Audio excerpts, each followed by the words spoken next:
बिस्मिल्लाहिर्रहमानिर्रहीम। अस्सलाम वालेकुम। मैं हूं मोहम्मद हमजा आज़म और आप देख रहे हैं दी पाकिस्तान टीवी।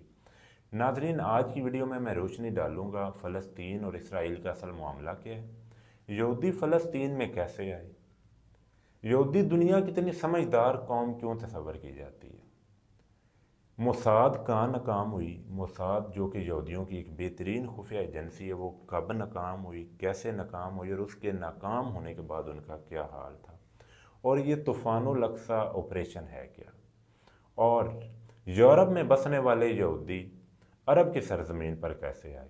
नाजरीन, कहानी शुरू होती है दूसरी जंग अजीम के बाद, जब जर्मनी ने यहूदियों को बेदखल कर दिया।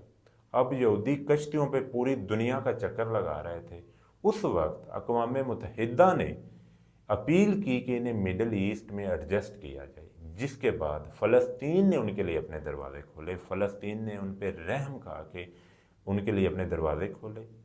फ़लस्तीन में नाजरीन यूं यहूदी बसने लग गए, उनको एक मखसूस जगह दी गई जहां वो अपने घर आबाद कर सकते थे और वो कारोबार कर सकते थे। नाजरीन, यहूदी दुनिया की बहुत समझदार और सियानी कौम तस्वर की जाती थी।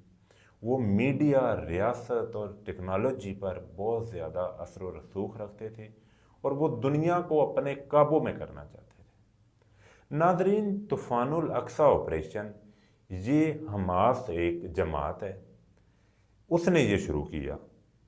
ये एक अक्सरी जमात है, उसने ये शुरू किया जिसका असल मकसद बैतुल मुक़द्दस पे दोबारा अपना काबू करना था।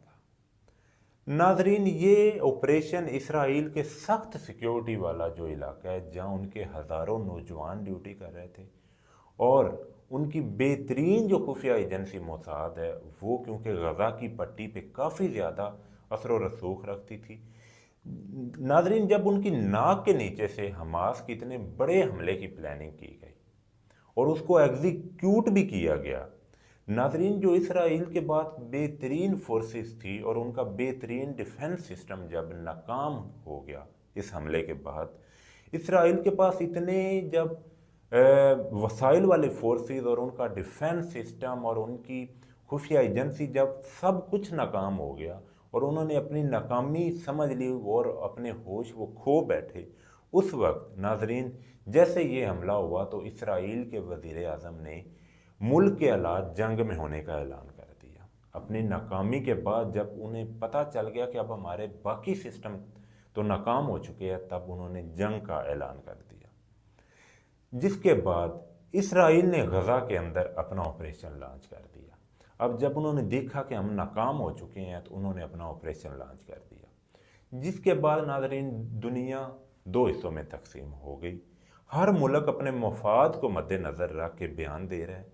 नाजरीन, इस पूरे सिनारियो में अगर मैं अपना पॉइंट ऑफ व्यू दूँ तो दोनों तरफ इंसानियत का बहुत ज़्यादा नुकसान हो रहा है। दोनों तरफ बहुत ज़्यादा बेगुनाह लोग मारे जा रहे हैं, हज़ारों लोग घरों से बेघर हो रहे हैं।